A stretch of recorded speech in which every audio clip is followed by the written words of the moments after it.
This world runs on man's calendar, but Yahuah established his own.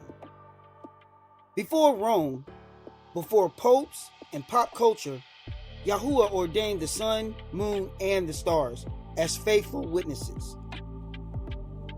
He gave us a divine calendar, not to confuse us, but to set us apart. A calendar that begins with light.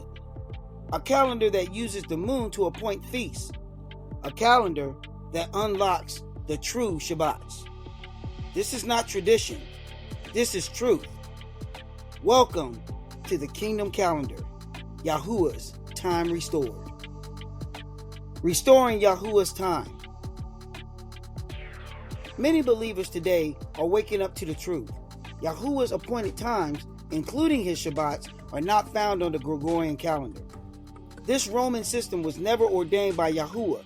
Instead, his calendar is rooted in creation itself, based on the sun, moon, and stars, just as Parashat Genesis chapter 1 verse 14 declares.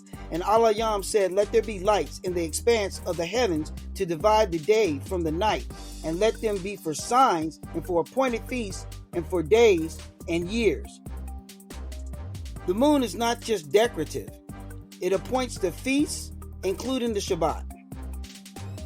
This understanding is unlocked in Yahezaqal Ezekiel 46:1, which says, "The gates are open on the Shabbats and on the day of the renewed moon, Hadash, but closed during the 6 working days." This divine rhythm resets every month with the first visible crescent moon, not a continuous loop, and not with darkness. Let's learn how to count Yahuah's Shabbats. People often ask, isn't the Shabbat always the 7th day? Well, the answer is yes, but that 7th day resets each month based on the moon. The first day of every biblical month is the renewed moon, or Hadash, a feast day that is not counted in the weekly cycle. The 6 working days begin on day 2 and continue until day 7. That makes day 8 the first Shabbat of the month, and the 7th day of the weekly cycle. Therefore, Yahuah's Shabbats always fall on the 8th, the 15th, the 22nd, and 29th days of the lunar month. This pattern continues, repeating 6 work days followed by a Shabbat. The key is understanding that while the monthly count includes Hadash, the weekly work or weekly Shabbat count begins after that. Hadash stands alone, resetting the rhythm.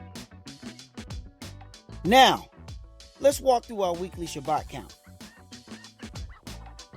The calendar begins with day 1, Hadash, the first visible crescent. The gates are open. It's not a work day or a Shabbat, just a standalone feast day. The next 6 days, days 2 through 7, are work days, with the gates closed. Day 8 is the first Shabbat, usually marked by the first quarter moon or the half moon waxing. Then 6 more working days follow, days 9 through 14, leading to the day 15, the full moon, and our second Shabbat. According to the book of Enoch, the sun transfers 14 parts of light to the moon to make it full, a visible sign of Yahuah's perfect cycle.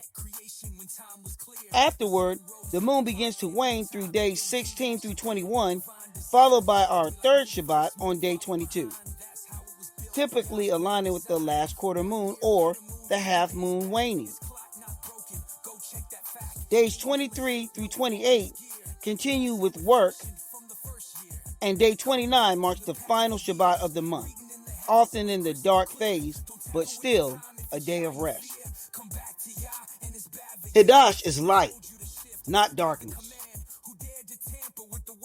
There is a growing false doctrine that claims that the new moon is dark, but in Parashat Genesis chapter 1 verse 3, it says, "And Allah Yam said, let there be light."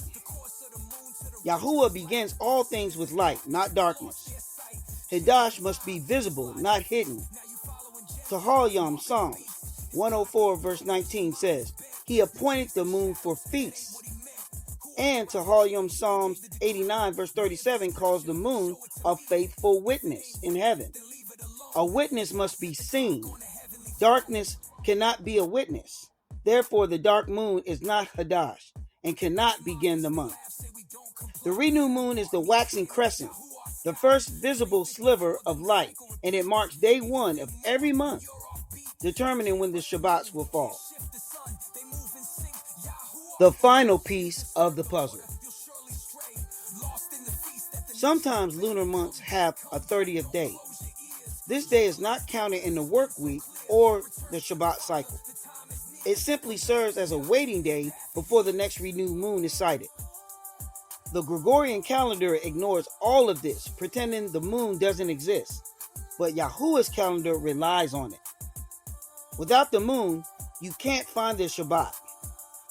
Without Hadash, you can't begin the month. And without the signs in the heavens, you're left following man's traditions instead of Yahuah's commands.